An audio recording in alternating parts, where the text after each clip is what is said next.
நீ தோற்று போனால் உனக்கு தோல் கொடுக்கும், நீ வெற்றி பெற்றால் உன்னை தோளுக்கு மேல் ஏற்றி வைக்கும், நீ தவறு செய்தால் கன்னத்தின் பலாறு அறையும், நீ துவண்டு போனால் உன்னை பலப்படுத்தும். நாம் மூளையை கூர்மையாக்க வேண்டுமானால் புத்தகங்களை படிக்க வேண்டும்.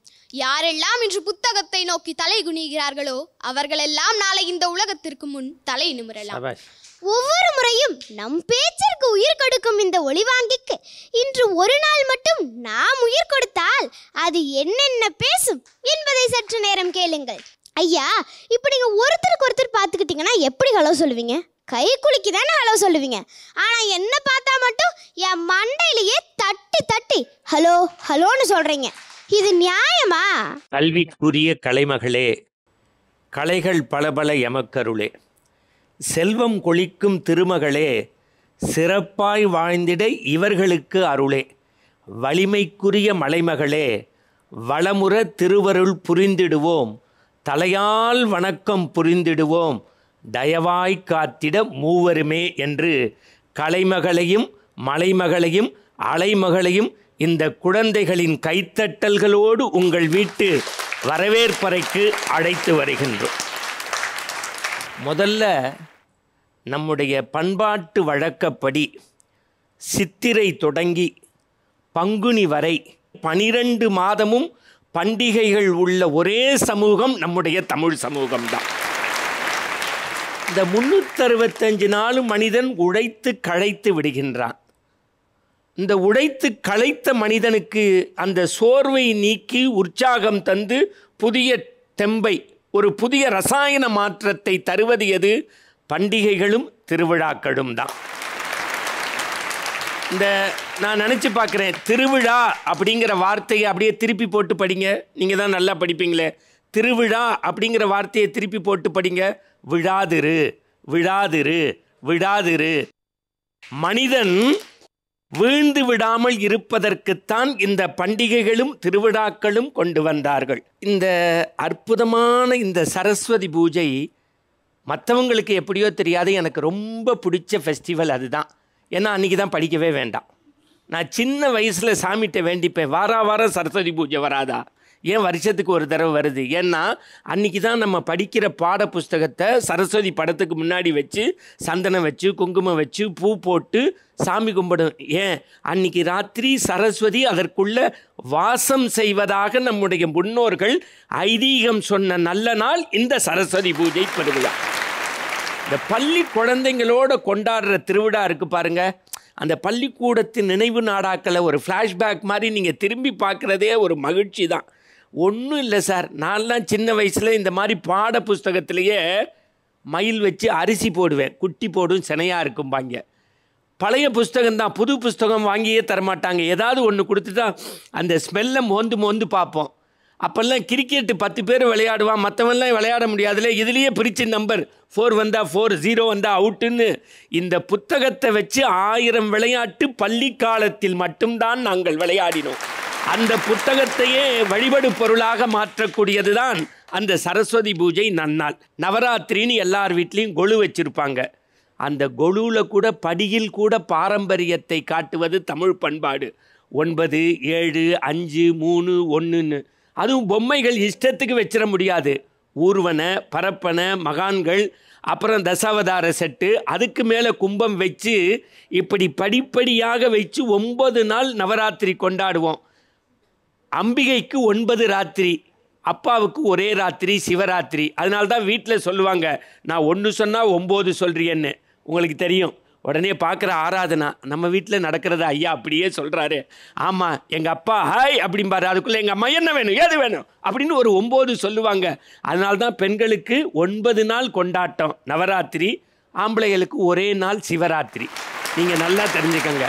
இந்த அற்புதமான நவராத்திரி பெருவிழாவில் எதை சொன்னாலும் அதோடைய பாரம்பரியத்தை சொல்லக்கூடிய ஜெயா தொலைக்காட்சியில் இந்த தெய்வத்தின் குரல் தந்த மகா பெரியவர் சொன்ன ஒரு செய்தியை பெரியவங்களுக்காக, குழந்தைங்க வாயில் சொல்கிறேன், பெரியவங்களுக்காக. இந்த 9 நாளும் உங்கள் வீட்டுக்கு எல்லாரும் வருவாங்க. வந்தோடனே 10 பெண்கள் அதே குறையொன்றுமில்லை மறைமூர்த்தி கண்ணா தான் பாடுவாங்க. சுண்டல் கொடுப்பீங்க, ரவிக்க பிட்டு கொடுப்பீங்க, காலில் நலங்கிடுவீங்க, கையில் வளையல் போடுவீங்க, மஞ்சள் கிழங்கு கொடுப்பீங்க, சின்ன சின்ன கிஃப்டெல்லாம் கொடுப்பீங்க. அதில் 9 பேருக்கு கொடுத்துருவீங்க. ஒரு பெண்ணை பார்த்துட்டு பார்க்காத மாதிரி இருப்பீங்க. ஏன்னா அவர் கணவர் இல்லாத கைம்பெண்ணாக இருப்பாங்க. ஆனால் மகா பெரியவர் என்ன எழுதுகிறார் அப்படின்னா, எந்த பெண்ணை பார்த்துட்டு பார்க்காம இருக்கீங்களோ கணவனை இழந்து தன் ஆசைகளை அடக்கி ஆடக்கூடிய அவள்தான் காமாட்சியின் வடிவமாக, மீனாட்சியின் சொரூபமாக, ஆண்டாளாக உங்கள் வீட்டுக்கு வந்திருக்கிறாள். அவளை நீங்கள் முதல் மரியாதை செய்ய கடமைப்பட்டு கொள்ளுங்கள் அப்படிங்கிறத அற்புதமாக சொன்ன நல்ல பண்டிகை இந்த நவராத்திரி பெருவிழா. அதை முடிஞ்சு இன்றைக்கி சரஸ்வதி பூஜை. இந்த சரஸ்வதி பூஜையில் எத்தனையோ தொலைக்காட்சி விதவிதமான நிகழ்ச்சி நடத்துகிறாங்க. ஆனால் அடுத்த புதிய தலைமுறையை, வளரும் இளம் குருத்துக்களை, இந்த சாதனை தளிர்களை, நஞ்சே கலக்காத இந்த பிஞ்சு மனங்களை வைத்து ஒரு பேச்சு மன்றத்தை நடத்தக்கூடிய ஜெயா தொலைக்காட்சியின் நிர்வாகத்திற்கு நம்மெல்லாம் சேர்ந்து ஒரு கைத்தட்டு கொடுக்கலாமா? இந்த குழந்தைங்களை பார்க்கும்போது எனக்கு மகாகவி பாரதி தான் நினைவுக்கு வருகின்றான். இந்த பிள்ளைங்களை பார்த்து தான் ஒரு அற்புதமான பாட்டு பாடினார். ஓடி விளையாடு பாப்பா, நீ ஓய்ந்திருக்கலாகாது பாப்பா, கூடி விளையாடு பாப்பா, குழந்தையை வையாதே பாப்பா, காலை எழுந்தவுடன் படிப்பு, பின்பு கனிவு கொடுக்கும் நல்ல பாட்டு, மாலை முழுவதும் விளையாட்டு என்று வழக்கப்படுத்தி கொள்ளு பாப்பா. எங்கள் பாட்டி சொல்லுவா, சாயந்தரம் ஆச்சு, மணி 6 ஆச்சு, விளையாண்டு முடிச்சாச்சு, கை கால் கழுவி திருநீர் பூசி படிக்கவா, இல்லாட்டி உங்கள் அப்பா பெல்ட்டை எடுத்துருவார்னு. நான் இந்த ஜெயா தொலைக்காட்சி பேச்சு மன்றம் மூலியமாக தமிழ் சான்றோர்களுக்கு கேட்டுப்பேன். சாயந்தர நேரத்தில் பிள்ளைங்க மண்ணில் விளையாட சொல்லுங்கள். 10ஆம் வகுப்பு வரைக்கும் பிள்ளைங்க செல்லில் விளையாண்டா அவனே மண்ணா போயிடுவானோன்னு பயப்படுறேன். அரங்கத்தில் மட்டுமல்லாமல் உங்களுடைய இதய அரங்குகளில், இல்லத்திலிருந்து இந்த பிள்ளைகளை கைத்தட்டி வாழ்த்துங்கள். அவர்கள் தங்களுடைய உரை வீச்சை, தங்களுடைய நாவன்மையை காட்டுவதற்கு வந்திருக்கிறார்கள். இந்த பேச்சுக்களை வடிவேல் பாணியில் சொல்லணுன்னா, இங்கே நல்லா தான் இருக்கும், அங்கே போய் நின்னாதான் பேஸ்மெண்ட்டு வீக்கு அப்படிங்கும். நீங்கள் இந்த மாதிரி டயஸில் உட்காந்து போடியம்னு நிறைய நிகழ்ச்சியில் போட்டிருப்பாங்க. அது ஏன் நம்ம ஆட்டம் வெளியில் தெரியாமல் பிடிச்சிக்கிறதுக்கு தான். கட கட கட கட கட கட கடங்கும். அதை நான் ஆரிஸ் மாதிரி படிக்கிற காலத்தில் எவனோ பள்ளிக்கூடத்தில் பேச்சு போட்டிக்கு என் பேரை கையில் கொடுத்துட்டான். எனக்கும் அதுக்கு சம்பந்தமே இல்லை. இந்த நல்ல நண்பர்கள் உதவுவாங்கல்ல, அது மாதிரி அவன் கையை தூக்குறதுக்கு என் கையை தூக்கிட்டான். வீட்டில் போய் போட்டிக்கு பேருன்ட்டேன். யாருன்னா பாரதியாரை பற்றி தலைப்பு ஒரு 4 பக்கத்தில் எங்கள் அப்பா எழுதி கொடுத்து, அதை எங்கள் அம்மா எனக்கு ஒப்பிச்சு, எங்கள் அக்கா தங்கச்சிக்கெல்லாம் புது ட்ரெஸ்ஸு வாங்கி கொடுத்து 300 ரூபாய்க்கு. அப்போ 300 ரூபாய்க்கு புது ட்ரெஸ்ஸுங்கிறது பெரிய விஷயம். போட்டிக்கு போகிறேன்னு போய் அங்கே உங்களை மாதிரி ஒரு 10 குழந்தைங்க, எனக்கு 7ஆம் நம்பர் டோக்கன். இந்த பெண் பிள்ளைகளுக்கு எப்படி தான் வருமோ, அங்கே வந்து பாரதியார் உச்சி மீது வாடி நின்று வீழுகின்ற போதிலும் அச்சமில்லை என்று பாடினார். பாரதியார் கல்வி தலை அனைத்தும் கோயில் செய்வோம் என்று பாடினார். ஆயுதம் செய்வோம், காகிதம் செய்வோம். 7 பிள்ளைங்களும் பின்னி எடுத்துருச்சு. அடுத்து நான் போகிறேன். பாரதியார் எட்டயபுரத்தில் பிறந்தார். சின்னச்சாமி ஐயருக்கும் லட்சுமி அம்மையாருக்கும் பார்த்தசாரதி கோவிலில் யானைக்கு தேங்காய் கொடுத்தார். யானை எட்டி உதைத்தது. பாரதியார் எங்கள் அப்பா முகம் வந்து போனது. ஏன்னா பெல்ட்டில் அடி வெளுக்க போகிறார். 300 ரூபா.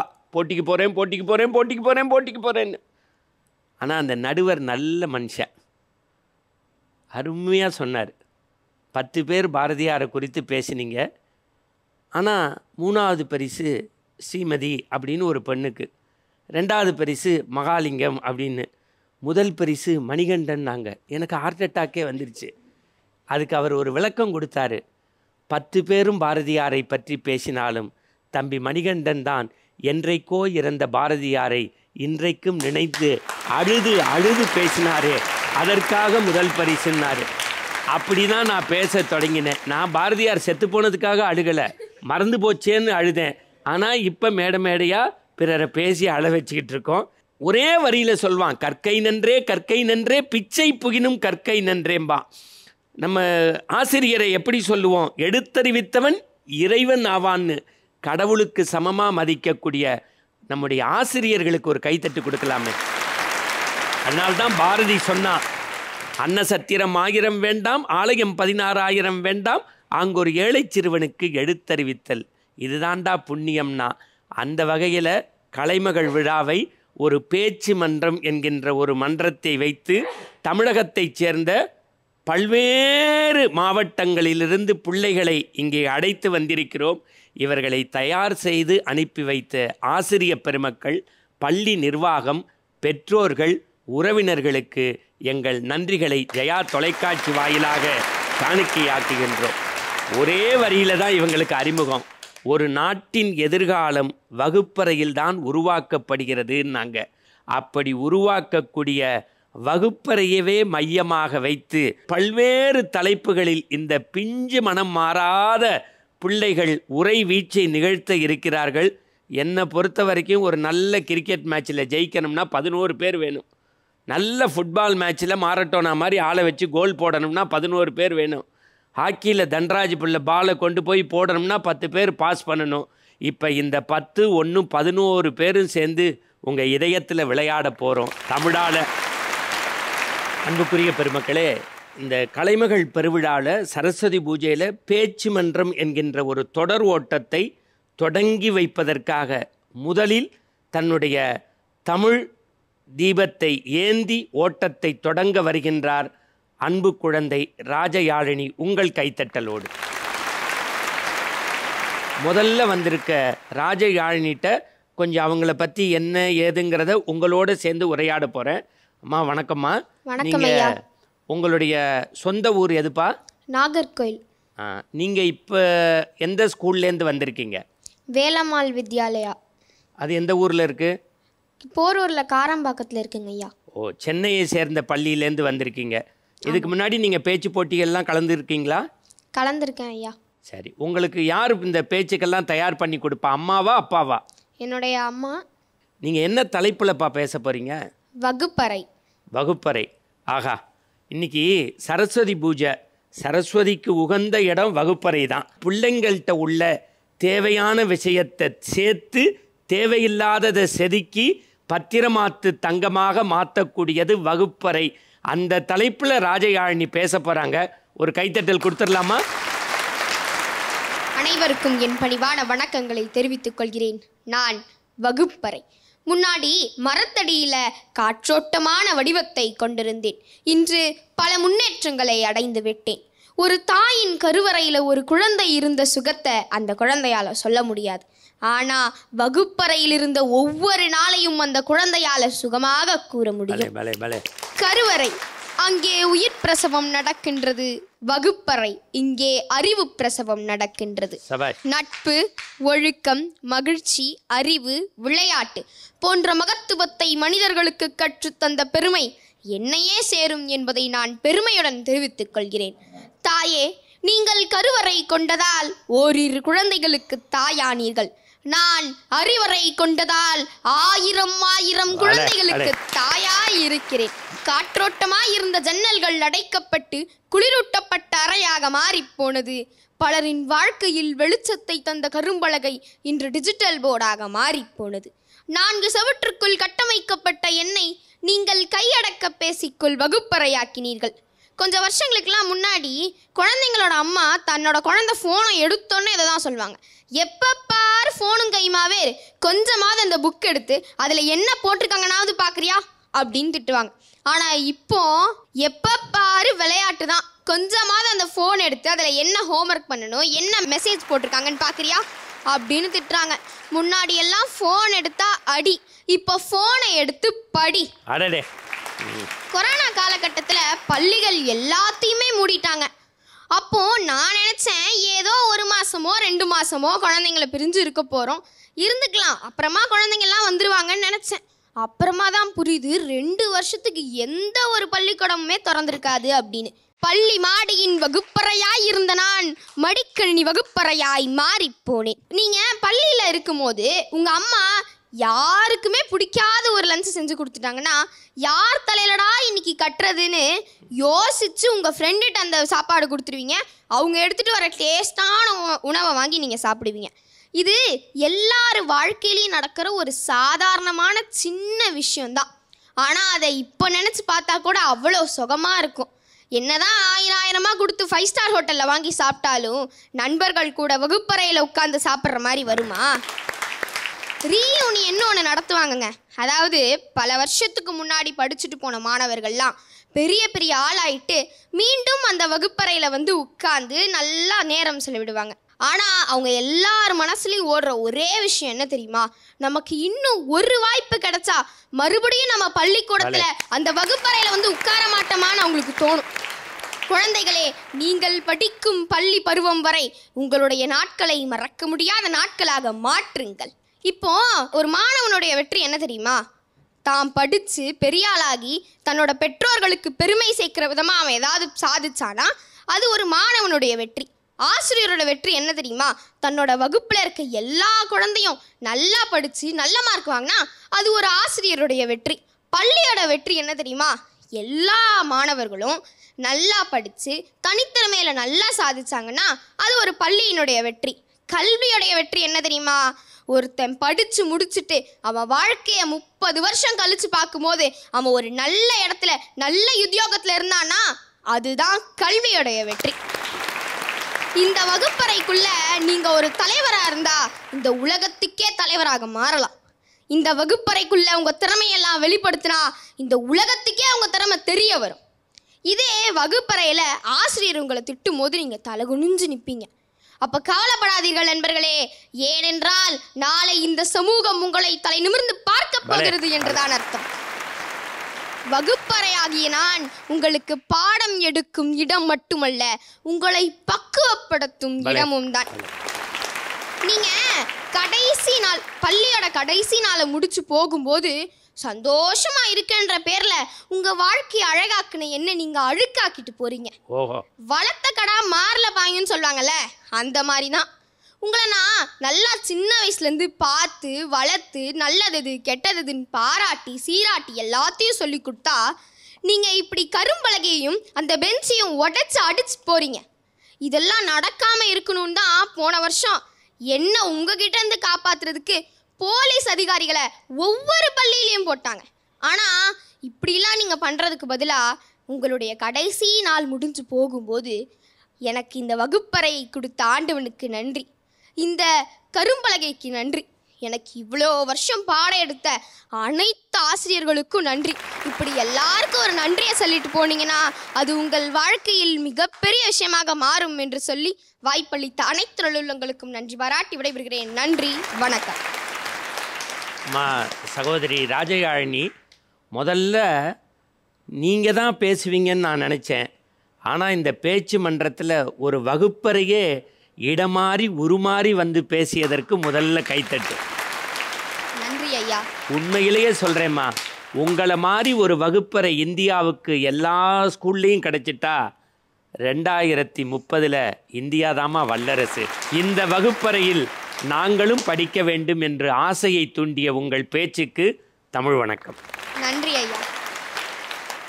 அன்புக்குரிய பெருமக்களே, இந்த சரஸ்வதி பூஜையில் வகுப்பறை வந்தவுடன் நம் கண்ணுக்கு புலப்படுவது கரும்பலகை தானே. பலகையை பற்றி பேசுவதற்கு தீஷா திரவியராஜ் வருகின்றார் உங்கள் பாராட்டுதலோடு. நீ என்ன தலைப்புலடா கண்ணா பேச போற? கரும்பலகை. கரும்பலகை, அதை நான் ஏற்கனவே சொல்லிட்டேன். கரும்பலகையில் தான் நீ பேச போறேன்னு. எந்த ஊர்லேருந்து வந்திருக்க? கரம்பக்குடி, புதுக்கோட்டை மாவட்டம். ஓ, கரம்பக்குடியிலேருந்து வந்த குழந்தை கரும்பலகையை பற்றி பேச போகிறா. படிக்கிற ஸ்கூல் பற்றி தெரிஞ்சுக்கலாமே. நான் படிக்கிற ஸ்கூல் வந்து புதுக்கோட்டை அரசு மாதிரி பள்ளி, கைக்குறிச்சி. கவர்மெண்ட் ஸ்கூலில் படிக்கிற குழந்தை வந்திருக்க. ஆமாங்க ஐயா. உண்மையாகவே ஜெயா டிவி பெருமைப்படுது, சந்தோஷப்படுது. மிக்க நன்றிங்க ஐயா. நீ பேசுறதுக்கு முன்னாடி ஒன்று சொல்லட்டுமா? கரும்பலகைன்னு ஒன்று நான் படித்த செய்தி ஒன்று ஞாபகம் வந்தது. சொல்லுங்க. ஒரு கிளாஸ் ரூமுக்குள்ளே போனோன்னா ஆசிரியர் கரும்பலகையில் ஒரு யானையை வரைஞ்சிருக்காரு. என்ன பண்ணியிருக்காரு? என்ன வரைஞ்சிருக்காரு? யானையை வரைஞ்சிருக்காரு. இது என்னன்னு கேட்டிருக்காரு. கிளாஸில் இருந்த 39 பேர் யானைன்னு சொல்லியிருக்கான். தீஷா மாதிரி ஒரு பொண்ணு இது யானை இல்லைன்னு சொல்லியிருக்கு. குச்சியை எடுத்திருக்காரு. சார் நிறுத்துங்க சார், இது யானையினுடைய படமே தவிர இதுவே யானை இல்லை அப்படின்னு இருக்காரு. படத்தை பார்த்து பாடம் நடத்தக்கூடாது, கிரியேட்டிவ் எஜுகேஷன் வேண்டும் என்று கரும்பலகை சொல்லி கொடுத்தது என்கின்ற வார்த்தையை அண்மையில் நான் ஒரு புத்தகத்தில் படித்தேன். அந்த கரும்பலகை இப்போது கரும்பு போல இனிக்க கருத்தோடு பேச வருகிறது. உங்கள் கைத்தட்டலோ. மிக்க நன்றி. வாழ்க நிரந்தரம், வாழ்க தமிழ் மொழி வாழிய வாழியவே, வானமலர்ந்தது அனைத்து மலர்ந்தது வன்மொழி வாழியவே, ஏழ்கடல் வைப்பினும் தன்மனம் வீசி இசை கொண்டு வாழியவே, எங்கள் தமிழ் மொழி என்றென்றும் வாழியவே என்று முத்தமிழ் தாயை வணங்கி, என் முகம் பார்க்கும் முன்பே, என் குரல் கேட்கும் முன்பே, என் குணமறியும் முன்பே என்னையும் நேசித்த இதயம் அம்மா. மேலும் ஒரு படி சொல்ல வேண்டுமானால் என் பெற்றோரையும் வணங்கி, ஜெயா தொலைக்காட்சி நேயர்களுக்கு என் வணக்கத்தை தெரிவித்துக் கொண்டு, என் அன்பு கனிந்த நாவு கொண்டு இந்த பேசும் மன்றத்தில் கரும்பலகையாக பேச வந்திருக்கிறேன் உங்கள் முன்னால். ஆராய்ச்சிக்காகவே படைக்கப்பட்ட பொக்கிஷங்கள் நாங்கள். மாணவர்களின் ஆரம்ப கல்விக்கு பிரகாசமான ஒளி. இது வகுப்பறையா இல்லையா என்பதை நிர்ணயம் செய்யும் மேசைகளும் சுவர் அலங்காரங்களும் வால் பெயிண்டுகளும் பின்னால் வந்தவை. நாங்களோ வெகு காலமாக அந்த வேலையை செய்து வருகிறோம். காலமெல்லாம் வழிகாட்டினாலும் ஆசிரியர்கள் போல் எங்களுக்கு எந்த பதவி உயர்வும் கிடைக்கவில்லை. ஏன் வகுப்பறைக்கு வழிகாட்டும் நாங்களே இப்பொழுது திண்டாடும் நிலையில் கிடக்கின்றோம். இப்பொழுது ஸ்மார்ட் போர்டின் வருகைக்கு பின்னர் நீங்கள் எங்களை கண்டு கொள்வதே இல்லை. சொல்ல துடிக்கும் ஆசிரியருக்கும் சொல்ல தெரியாமல் தவிக்கும் மாணவர்களுக்கும் இடைப்பட்டவன் நான் தான். தொலைந்தால் கிடைக்கும் பொருள் அல்ல நான். எத்தனை யுகங்கள் கிடந்தாலும் கிடைக்காத பொக்கிஷம் என்பதை நீங்கள் மறந்து விடாதீர்கள். வகுப்பறைக்கு வரும் அதிகாரிகள் எல்லாம் முதலில் மாணவர்களை சந்திப்பதற்கு முன்பாக என்னைத்தான் சந்திக்கிறார்கள். அப்படிப்பட்ட கரும்பலகையான நான் கணித சூத்திரங்கள் அனைத்தையும் கண்டறிந்த ராமானுஜர் பயன்படுத்தியது கூட என்னை தான். மலாலா பெண் கல்வி புரட்சிக்காக உலகிற்கே ஒரு அமர்க்களம் செய்வதற்கு பயன்படுத்தியதும் இந்த கரும்பலகையை தான். ஏன் இது மட்டுமா, தினமும் ஒவ்வொரு நாளும் தேதியை மாற்றவும் பழமொழிகளை எழுதவும் போட்டி போட்டுக் கொண்டது எனக்காகத்தானே. ஆசிரியர் அழைத்து எழுதிட கேட்கையில் பெருமிதம் கொண்டதும் என்னருகில் தானே. தாயின் கருவறை இருட்டு கருப்பாகத்தான் இருக்கும். ஆனால் குழந்தை வெளிவந்தவுடன் எப்படி இந்த உலகின் வெளிச்சத்தை காண்கிறதோ அதே போல நானும் கருப்பு தான். என் மீது வெண் சுண்ணக்கட்டி கொண்டு எழுதும் போது நீங்களும் நீங்கள் கற்ற கல்வியும் வெளிச்சத்திற்கு வருவீர்கள் என்றால் அது என்னால் தானே.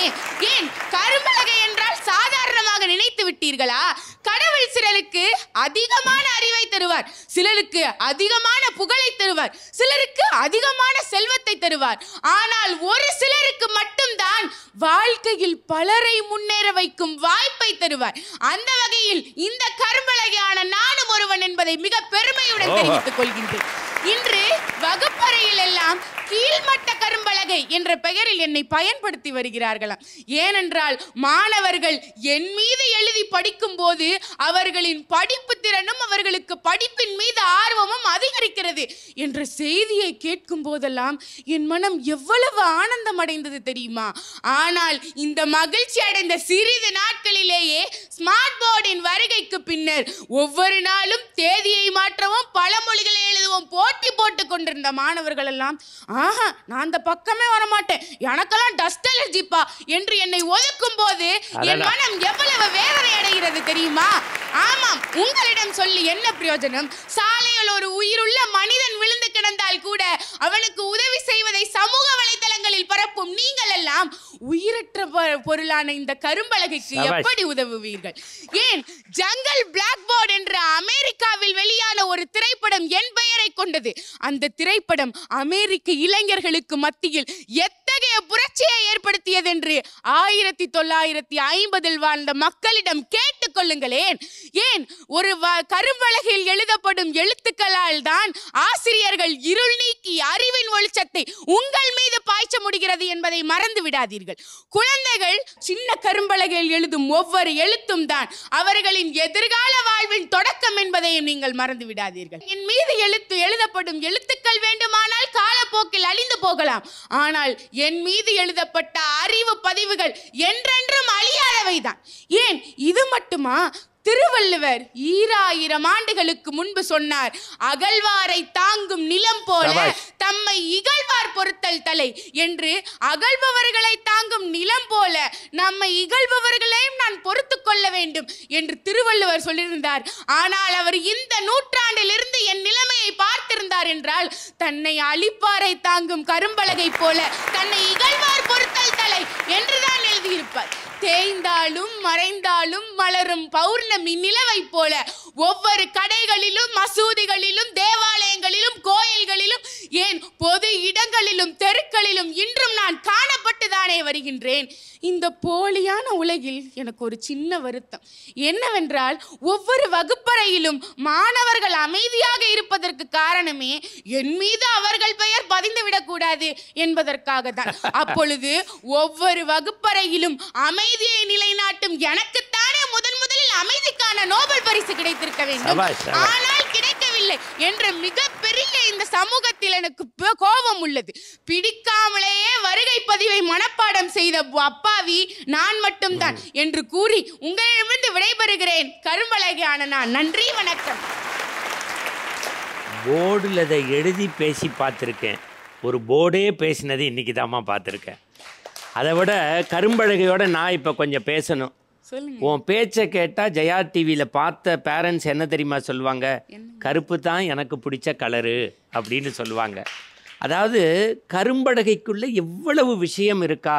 ஒரு உலக திரைப்படத்தை சொல்லி அமைதிக்கான நோபல் பரிசு இதெல்லாம் நீ சொல்லும் போதுமா ஒன்று தான் எனக்கு தோணுது. இந்த நிறம் பற்றிய தாழ்வு மனப்பான்மையை இந்த உலகம் தகர்த்து எறிய வேண்டும். நான் இன்னைக்கு கூட சொல்கிறேன், இன்றைக்கி சரஸ்வதி பூஜை எல்லாரும் கோவிலுக்கு போகிறோமே, வாசலில் உள்ள பெயிண்ட்டு கலர் கலராக தான் இருக்கும், உள்ளே இருக்க சாமி கருப்பாக தான் இருக்கும். பெயிண்ட்டை விட சாமிக்கு தான் மரியாதை. கருப்பை பற்றி நீ விதவிதமாக சொல்கிற கருத்துக்களை கேட்கும்போது எனக்கு ரொம்ப மகிழ்ச்சியாக இருந்தது. நான் இப்போ ஜெயா டிவியோடைய நேயர்கள் எப்படி தெரியுமா இருந்திருப்பாங்க? ஒன்று சொல்கிறேன். நான் படிக்கிற காலத்தில் போர்டில் எவன் லீடராக இருக்கானோ டெய்லர்கிட்ட போய் டஸ்டர் தைச்சி கொண்டு போகணும். வீட்டிலேருந்து கறியை கொண்டு போய் லெஃப்டில் தேய்ச்சி டஸ்டரில் தொடச்சி வருகை பதிவுன்னு எழுதணும். இப்படிப்பட்ட பல ஞாபகங்களை உன் அறிவு கிடங்குலேருந்து கொட்டினிய கரும்பலகையே, உனக்கு நோபல் பரிசு கிடைக்கிறதோ இல்லையோ, ஜெயா தொலைக்காட்சியின் இதய சிம்மாசன பரிசு உனக்கு இன்றே தருகிறோம். ஒரு பலத்த கைத்தட்டு. கரும்பலகைக்கு எங்கள் கனிவோடு கூடிய வாழ்த்து. ரொம்ப நன்றிங்க. 2 பெண் கண்மணிகள் பேசிட்டாங்க. இப்போ ஆண்கள் குலத்தை எடுத்து நிறுத்துவதற்கு அன்பு தம்பி ஹாரிஸ் ராஜா வராரு. இந்த மூர்த்தி சிறிது கீர்த்தி பெரிதுங்கிறதுக்கு இப்போ பதில் கிடைக்கும்னு நினைக்கிறேன். வரீங்களா ஹாரிஸ்? நீங்கள் எந்த ஊர்லேருந்து வந்திருக்கீங்க? காரைக்குடி ஐயா. எந்த ஸ்கூலில் படிக்கிறீங்க? செட்டிநாடு பப்ளிக் பள்ளி.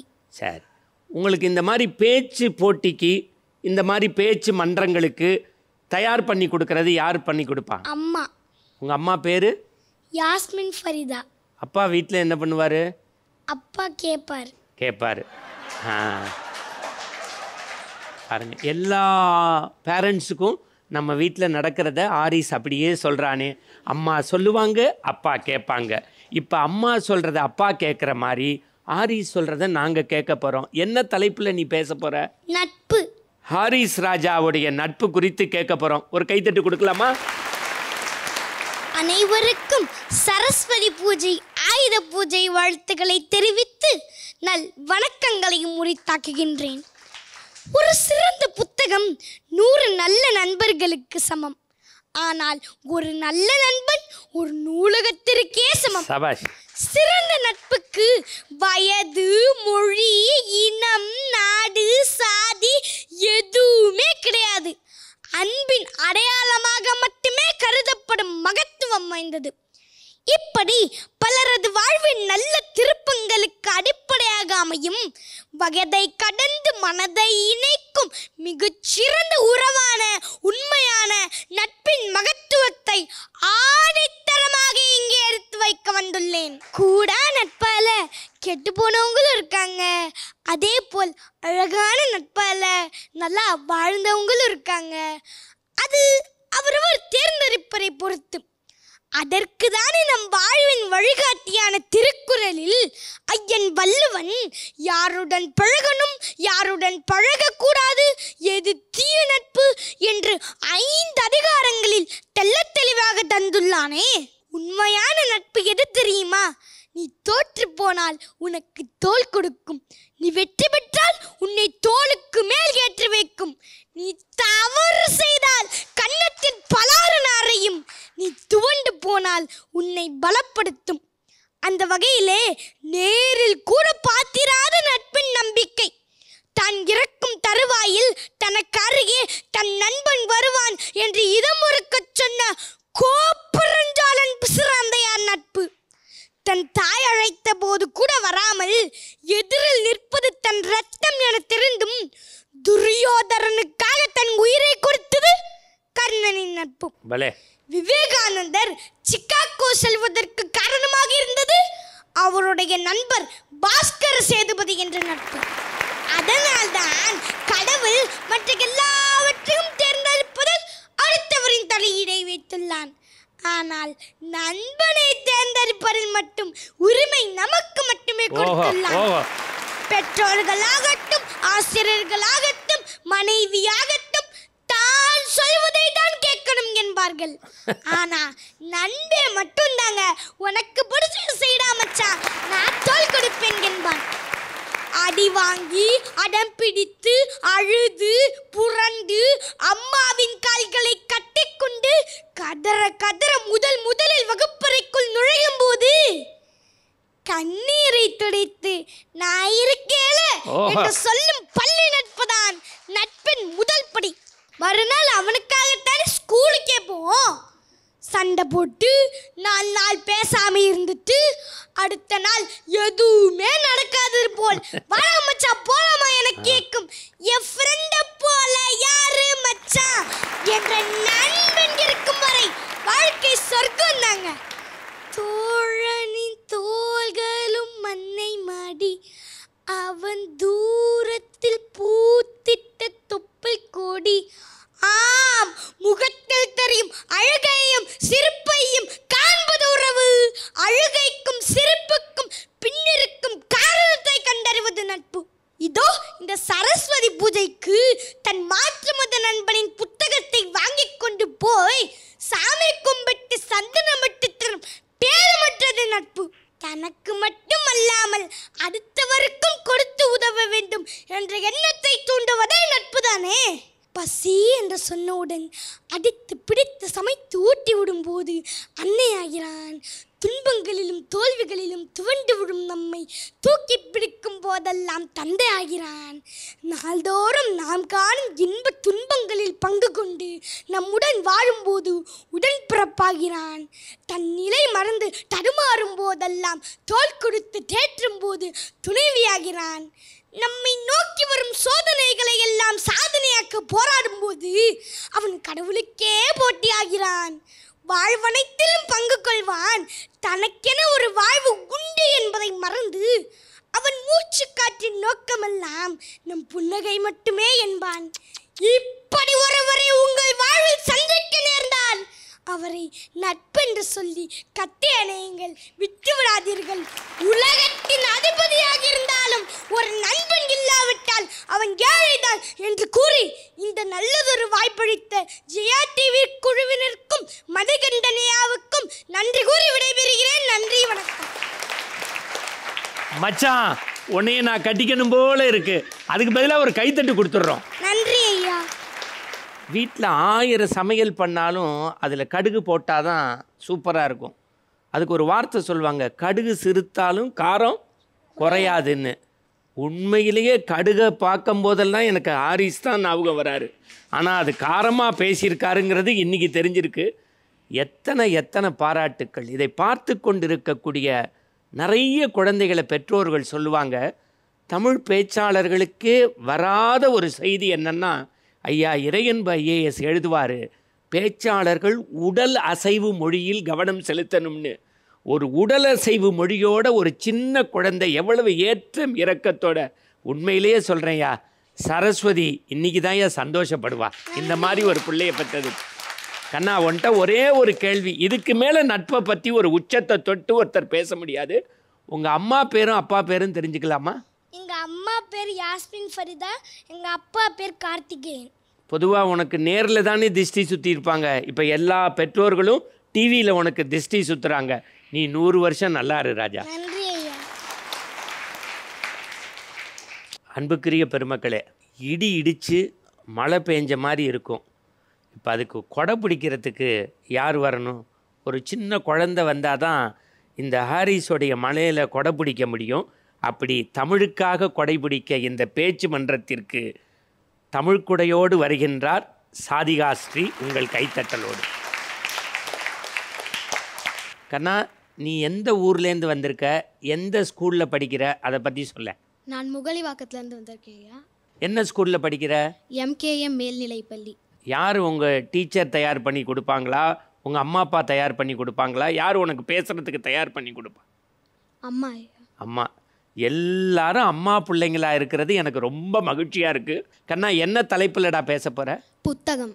உலகத்தில் சாகா வரம் பெற்ற ஒரு பொருள் உண்டுன்னா அதுக்கு பேர் தான் புத்தகம்னு பேர். புத்தகம் இப்பொழுது உங்களிடத்தில் உரையாடப் போகிறது. கலைமகளுக்கு பிடித்த பூ புத்தகப்பூ. பேசு பூ. இன்று நான் பேச எடுத்துக்கொண்ட தலைப்பு புத்தகம். என்னை நீ புரட்டிப்பார், உன் வாழ்க்கையை நான் புரட்டி போடுகிறேன் என்றுதான் புத்தகம். நம்முடைய எண்ணங்களையும் தகவல்களையும் கருத்துக்களையும் எழுத்து வடிவில் வெளிப்படுத்தும் ஒரு கருவிதான் புத்தகம். வாளினுடைய கூர்மையும் நூலினுடைய கூர்மையும் மட்டுமே இந்த உலகத்தை ஆள்கிறது. காலப்போக்கில் வாளினுடைய கூர்மை முனை மழுங்கி நூலினுடைய கூர்மை மட்டுமே நிலைத்து நிற்கிறது. நாம் மூளையை கூர்மையாக்க வேண்டுமானால் புத்தகங்களை படிக்க வேண்டும். யாரெல்லாம் இன்று புத்தகத்தை நோக்கி தலை குனிகிறார்களோ அவர்களெல்லாம் நாளை இந்த உலகத்திற்கு முன் தலை நிமிரலாம். ஒரு புத்தகத்தை படிப்பதற்காக தன்னுடைய அறுவை சிகிச்சையே தள்ளி வைத்தார் அறிஞர் அண்ணா. ஒரு புத்தகம் நமக்கு கற்றுத்தருவது என்ன? தன்னை அறிந்து கொள்வது எப்படி, மனிதர்களை புரிந்து கொள்வது எப்படி, உலகத்தை தெரிந்து கொள்வது எப்படி, போராட கற்றுக்கொள்வது எப்படி, தோல்வியில் துவண்டு போகாமல் இருப்பது எப்படி, வெற்றியில் விழுந்து விடாமல் இருப்பது எப்படி, இவை அத்தனையும் புத்தகங்கள் நமக்கு கற்றுத்தரும். என்னதான் தொழில்நுட்பம் வளர்ந்திருந்தாலும் ஒரு குரூப் 2 தேர்வாக இருக்கட்டும், நீட் தேர்வாக இருக்கட்டும், புத்தகங்களை புரட்டினால் மட்டுமே தேர்வில் வெற்றி பெற முடியும். குழந்தைகள் புத்தகங்களில் குட்டி குட்டி கதைகளையும் படங்களையும் பார்ப்பார்கள். பெரியவர்கள் அதை ஒரு அறிவார்ந்த பொருளாக பார்ப்பார்கள். அதை படிப்பவர்களின் வயதிற்கும் மனநிலைக்கும் ஏற்றாற் போல அது மாறிக்கொண்டே இருக்கும். சமீப காலமாக புத்தக கண்காட்சிக்கு வரும் கூட்டத்தை பார்க்கும் பொழுது மகிழ்ச்சியாக இருக்கிறது. பெரியவர்கள் மட்டுமில்லாமல் பெற்றோர்களுடன் வரும் குழந்தைகளும் புத்தகங்களை ஆர்வமாக வாங்கி படிக்கிறார்கள். அதை வீட்டிற்கும் வாங்கி செல்கிறார்கள். 7ஆம் நூற்றாண்டில் எகிப்தை ஆண்ட பாரோன் மன்னன் அவருடைய அனுபவத்தை எல்லாம் தொகுத்து ஒரு புத்தகத்தை உருவாக்கினார். உலகில் எங்கெல்லாம் போருக்கு செல்கிறாரோ அங்கிருந்து புத்தகங்களை கொண்டு வந்து சேகரித்து வைப்பார். அவருடைய அரண்மனையில் புத்தகங்களுக்கு ஒரு அறை வைத்திருக்கிறார். அந்த அறைக்கு மன மருத்துவ நிலையம் என்று பெயர் வைத்திருக்கிறார். நம்முடைய உடலை நன்றாக வைத்துக்கொள்ள உடற்பயிற்சி கூடத்திற்கு செல்கிறோம். அதே போல நம்முடைய மனதையும் மூளையையும் நன்றாக வைத்துக்கொள்ள புத்தகங்களை வாசிக்க வேண்டும். புத்தகங்களை வாசித்தவர்கள் உச்சத்திற்கு செல்லாமல் இருந்ததில்லை.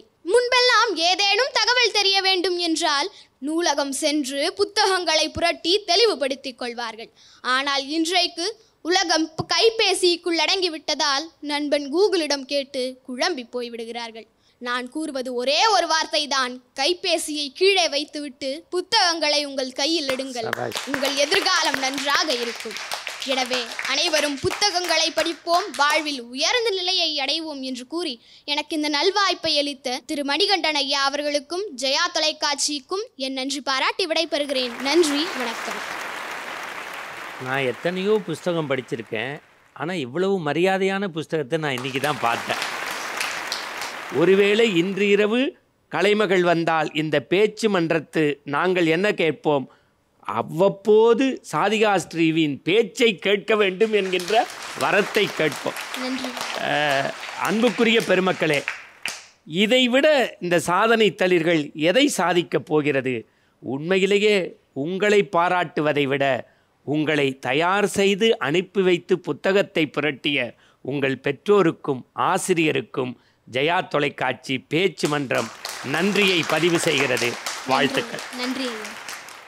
அன்புக்கினிய பெருமக்களே, அடுத்து வரப்போகின்றவர் என்ன பேசப் போகின்றார் என்று உங்களைப் போல நானும் ஆர்வமாக இருக்கின்றேன். இவரை மேகாஸ்ரீ என்றால் கோவித்துக் கொள்வார்.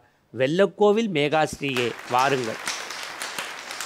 நீ என்ன தலைப்புலடா கண்ணா பேச போற? ஒளிவாங்கிங்க ஐயா. இந்த வெள்ளக்கோயிலுங்கிறது எந்த மாவட்டத்தில் இருக்கு? திருப்பூர் மாவட்டத்தில் இருக்குங்க ஐயா. ஓஹோ. சரஸ்வதி பூஜையினுடைய நிறைவு கருத்துக்களை உங்கள் இதயத்தில் நிறைத்து வருகின்றார் மேகாஸ்ரீ. மைக் என்கின்ற தலைப்பில் தமிழால் உரையாட வருகின்றார். உங்கள் கைத்தட்டலோடு. ஒவ்வொரு முறையும் நம் பேச்சிற்கு உயிர் கொடுக்கும் இந்த ஒளிவாங்கிக்கு இன்று ஒரு நாள் மட்டும் நாம் உயிர் கொடுத்தால் அது என்னென்ன பேசும் என்பதை சற்று நேரம் கேளுங்கள். அரசரின் கையில் இருக்கும் செங்கோல், கவிஞரின் கையில் இருக்கும் எழுதுகோல், ஆலயத்தில் வீற்றிருக்கும் கடவுள், ஆட்சியில் வீற்றிருக்கும் தலைவன், இவங்கெல்லாம் சமூகத்துல மாற்றத்தை ஏற்படுத்துவாங்கன்னா அந்த வகையில பலர் கைகளிலும் பல மேடைகளிலும் கம்பீரமா வீற்றிருக்கிற எனக்கும் அந்த வல்லமை உண்டு. எப்படின்னு கேக்குறீங்களா? உங்க கருத்துக்களை பேச்சு மூலமாவோ பாடல் மூலமாவோ என்கிட்ட சொல்றது நீங்களா இருந்தாலும் அதை உலகத்துக்கு உரக்க கொண்டு போய் சேர்க்கறது நான் தானே.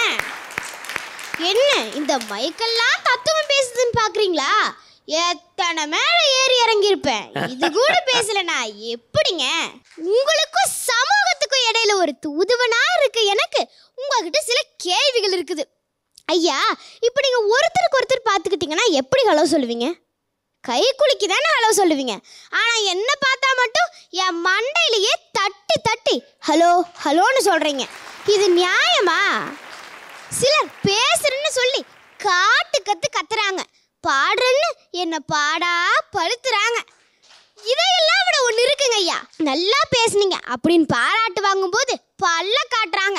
அதுவே இன்னும் கொஞ்சம் நல்லா பேசியிருக்கலாம் அப்படின்னு சொல்லும்போது மயக்க சரியில்லைன்னு ஏன் மேல பழி போடுறாங்க. அப்ப எனக்கு வரும் பாருங்க ஒரு கோவம். இதுக்கெல்லாம் உங்க மேல கேஸ் போட்டா கூட தப்பு இல்ல, பாவன்னு சொல்லி விடுறேன். நான் இல்லாத இடமே இல்லைங்க ஐயா. ஜல்லிக்கட்டு, கிரிக்கெட்டு, கபடி, கால்பந்துன்னு எல்லாமே எனக்கு அத்துப்படி. ஆலயத்துல உங்க மந்திரத்தையும் சொற்பொழிவையும் கடவுள்கிட்ட கொண்டு போய் சேர்த்து பகவானுக்கும் பக்தனுக்கும் இடையில பாலமா இருக்கிறது நான் தான். அரசியல் பிரச்சாரத்துல உங்க தந்திரத்தையும் வாக்குறுதிகளையும் மக்கள் கிட்ட கொண்டு போய் சேர்த்து தலைவனுக்கும் தொண்டனுக்கும் இடையில பாவமா நிக்கிறதும் நான் தான். ஆட்சியே மாற்றி அமைக்கும் வல்லமை கொண்டு நான் எல்லா கட்சிகளுக்காகவும் பேசுற பொதுவான தொண்டன். உங்க பேச்ச கேட்கறதுக்கு கோடிக்கணக்கான மக்கள் கூடி நின்னாலும் நான் இல்லைன்னா உங்க பேச்சு தெருக்கோடைய கூட தாண்டாது. அத்தனை கூட்டத்தையும் என் கட்டுக்குள்ள வச்சிருப்பேன் தெரியுமா? இப்படி சின்ன சின்ன பிள்ளைகள் என்ன கையில ஏந்தி தன்னம்பிக்கையோட பேசும்போது வருங்கால இந்தியாவை ஊக்குவிக்கிற ஒரு ஊக்குவிப்பாளனா இருக்கேன்னு எனக்கு ரொம்ப சந்தோஷமா இருக்கும். நாட்டாமையா கடைசியா அங்கோட்டு ஒரு பஞ்சாயத்து. நான் தான் நாட்டாமையா. பல பேச்சாளர்களுக்கும் பாடகர்களுக்கும் பட்டத்தை வாங்கி கொடுத்த நானு இன்னும் விட்டத்தை பார்த்துட்டு வெறுங்கையோட சும்மா நிக்கிறேன். எனக்கு ஏதாச்சும் பட்டம் தர சொல்லி அரசிடம் பரிந்துரை செய்யுங்கய்யா. மக்களால் நான், மக்களுக்காகவே நான். எனக்காக இதை செய்வீர்களா? கண்டிப்பா, எப்போதுமே நீ சொல்லிட்டா செஞ்சிருவேன். அம்மா இருந்தா இன்னைக்கே உனக்கு பட்டம் கிடைச்சிருக்கும். பேசா பொருளான என்ன இன்னைக்கு ஒரு பேசும் பொருளா மாற்றி எனக்கு பேச வாய்ப்பளித்து உலகத்தையே பார்க்க செய்த தயா தொலைக்காட்சிக்கு என் மனமார்ந்த நன்றிகளை தெரிவித்துக் கொள்கிறேன். குரலற்றவர்களின் குரலாக ஒலிக்கும் என்னை ஒருபோதும் மறந்து விடாதீர்கள். நன்றி மறப்பது நன்றன்று, நன்றல்லது அன்றே மறப்பது நன்று என்ற வள்ளுவன் வாக்குடன் உங்களிடமிருந்து விடைபெறும் நான் உங்கள் ஒளிக்கு ஒளி சேர்க்கும் உங்கள் ஒளிவாங்கி. நன்றி, வணக்கம். உண்மையாகவே சரஸ்வதி தான் கையில் இருக்க வீணையை இறக்கி வச்சுட்டு மைக்கை கையில் எடுத்துருவாளோன்னு நான் நினைக்கிறேன். என்ன பேச்சு, என்ன பேச்சு, என்ன பேச்சு. இன்னைக்கு உண்மையிலேயே சொல்கிறேன், இந்த கலைமகள் பெருவிழா, இந்த பேச்சு மன்றம், இந்த மைக்குக்கு உண்மையிலேயே ஒரு மிகச்சிறந்த பாராட்டு பத்திரத்தை, பட்டத்தை வழங்கப் போகிறது. இன்று முதல் நீங்கள் வெள்ளக்கோயில் மைக் மெகாஸ்ரீ என்கின்ற அழைக்கப்படுவீர்கள் என்பதை அரங்கு நிறைந்த கைத்தட்டலோடு நீ ஒளிவாங்கியில் சொன்னதை நான் இந்த ஒளிவாங்கியில் ஜெயா டிவி மூலம் ஊருக்கு சொல்கிறேன். அன்புக்கினிய பெருமக்களே, இந்த 10 பேரில் 5 சங்கு சக்கரம், 5 வெங்காய வெடி, 5 புஷ்வானம் எல்லாம் தன்னுடைய பர்ஃபார்மன்ஸை காமிச்சிருச்சு. இன்னும் 5 சரவெடி இருக்குது. அவசரப்படாதீங்க விஜயதசமிக்கு. இந்த குழந்தைங்களுடைய பேச்சை வச்சு இந்த கலைமகள் திருவிழாவினுடைய பேச்சு மன்றத்தை இன்றைக்கு நான் எப்படி நிறைவு செய்கின்றேன் என்றால், இவர்கள் எல்லாம் நமக்கு சொல்லி கொடுத்தது படி படி படித்தபடி நில்லு. வகுப்பறையும் கரும்பலகையும் புத்தகமும் மைக்கும், இன்னும் சொல்லப்போனால் நட்பும் நம்முடைய நெஞ்சத்தில் என்றைக்கும் நீங்கா இடம் பிடிக்கும். உங்களை பார்த்து பெற்றோர்கள் ஒரு வரி சொல்லுவார்கள், ஈன்ற பொழுதில் பெரிதுவக்கும் தன் மகனை மகளை சான்றோன் என கேட்ட தாய். இந்த பேச்சு மன்றத்தினுடைய தொடர்ச்சி நாளைய விஜயதசமி நன்னாளில் சந்திக்கிறேன் என்பதை சத்தத்தோடு பேச்சு மன்றத்தில் சொல்கின்றோம். நாளைய விஜயதசமி நன்னாளில் உங்களை சந்திக்கும் வரை இன்று நன்றி வணக்கம் கூறி விடைபெறுவது உங்கள் அன்புக்குரிய பேச்சு மன்ற குழுவினர்.